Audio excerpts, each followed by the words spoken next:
Hi friends, ഇന്ന് easy ആയിട്ട് തയ്യാറാക്കാൻ പറ്റുന്ന ഒരു ഉണക്കമീൻ മുരിങ്ങക്ക കറിയാണ്. അപ്പോൾ ഇത് ഉണക്കമീൻ തന്നെ ആവണമെന്നില്ല, പച്ചമീനിലും ഇതേ പ്രോസസ്സ് നിങ്ങൾക്ക് ചെയ്യാം കേട്ടോ. അപ്പോൾ ഈസി ആയിട്ട് ചെയ്യാനും കഴിയും. അപ്പോൾ തക്കാളി വഴറ്റ് അങ്ങനെയുള്ള വഴറ്റൽ പ്രക്രിയകളൊന്നും ഇതിലില്ല.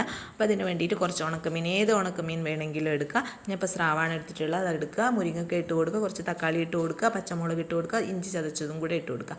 ഒരു മിക്സിയുടെ ജാറെടുത്ത് അതിലേക്ക് തേങ്ങ ഇട്ട് കൊടുത്തിട്ട് ഒരു ചെറിയ പീസ് ചെറിയുള്ളി, അതേപോലെ തന്നെ വെളുത്തുള്ളി, മഞ്ഞൾപ്പൊടി, മുളക് പൊടി, കറിവേപ്പില ഇട്ടിട്ട് നന്നായിട്ട് അരച്ചെടുക്കുക. ആവശ്യത്തിന് വെള്ളം ഒഴിച്ചു കൊടുക്കുക. ഇതുവരെ ഗ്യാസ് ഓൺ ചെയ്തിട്ടില്ല, ഇനി ഗ്യാസ് ഓൺ ചെയ്ത് ഇത് നന്നായിട്ടൊന്ന് തിളപ്പിച്ചെടുക്കുക. അപ്പോൾ ഉപ്പ് ചേർക്കുമ്പോൾ നോക്കിയിട്ട് വേണം ചേർക്കാൻ. മീനിൽ ഓൾറെഡി ഉപ്പുള്ളത് കൊണ്ട് ഇത് നമുക്ക് വറവിടാൻ വേണ്ടിയിട്ട് അതിലേക്ക് എണ്ണ ഒഴിച്ചു കൊടുത്ത് കടുകിട്ട് കുറച്ച് ഉലുവ ഇട്ട് കൊടുത്ത് ചെറിയുള്ളി ഇട്ട് കൊടുത്ത് കറിവേപ്പില ഇട്ട് കൊടുത്തു കഴിഞ്ഞാൽ നമ്മളെ ഈസി ആയിട്ടുള്ള ഉണക്കമീൻ മുരിങ്ങക്കായ കറി റെഡി.